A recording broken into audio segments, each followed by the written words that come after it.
রোজা 5 প্রকার।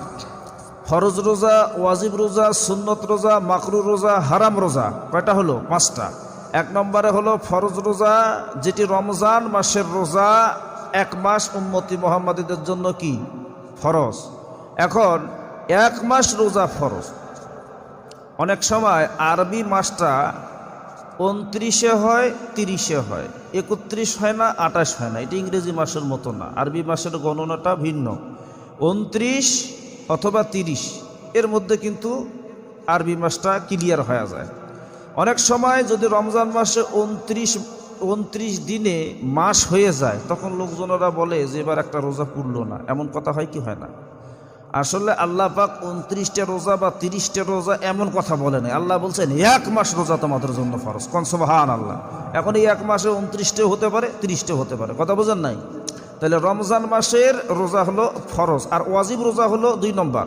ওয়াজিব রোজা হলো মান্যতের রোজা। ওয়াজিব আপনি মান্যত করেছেন যে আমার অমুক একটা বিপদ থেকে যদি সমাধান হয়ে যায়, তাহলে আমি 2টা রোজা রাখবো, 3টা রোজা রাখবো, বৃহস্পতিবারের দিনে রোজা রাখবো, সোমবারের দিনে রোজা রাখবো। আপনি মান্যত করলেন, এই মান্যতের রোজা কি?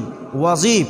এরপরে কাফারার রোজা ওয়াজিব। আপনি ইচ্ছাকৃতভাবে রোজা ভেঙে ফেলছেন, কোনো কারণ ছাড়া রোজা ভেঙে ফেলছেন, ইচ্ছাকৃত, তাহলে কাফারা হবে একাধারে 2 মাস রোজা রাখা। কথা বোঝেন না? এটা হলো ওয়াজিব। তাহলে ওয়াজিব রোজা গেল। এবারে আসে সুন্নত রোজা। সুন্নত রোজা কি? সুন্নত রোজা আমরা জানি যেগুলো হলো আয়ামে বীজের রোজা সুন্নত, তারপরে আরাফার রোজা সুন্নত, এরপরে হলো মুহররমের রোজা, আশুরার রোজা, এটা সুন্নত। এরকম সুন্নত কিছু রোজা আছে। আর মাকরু রোজা হলো স্বামীর বিনা অনুমতিতে স্ত্রীর রোজা রাখতে অবশ্যই স্বামীর অনুমতি নিতে হবে। অনুমতি না নিলে এটা মাকরু রোজা হয়ে যাবে। এবারে আসেন হারাম রোজা। 5 নম্বর হারাম রোজা হলো 2 ঈদের দিন রোজা রাখা হারাম। পহেলা শাওয়াল আর জিলহজ মাসের 10 তারিখ, ঈদুল ফিতর, ঈদুল আজহা। কয়দিন হলো? 2 দিন রোজা রাখা হারাম। আবার জিলহজ মাসের ঈদুল আজহার পরের 3 দিন রোজা রাখা হারাম। কয়দিন হলো? 5 দিন। তাহলে বছরে 5 দিন রোজা রাখা হারাম। এছাড়াও হারাম আছে, যেমন স্ত্রী লোকেরা মাসিক ঋতুস্রাব হলে ওই অবস্থায় কি রোজা রাখবে?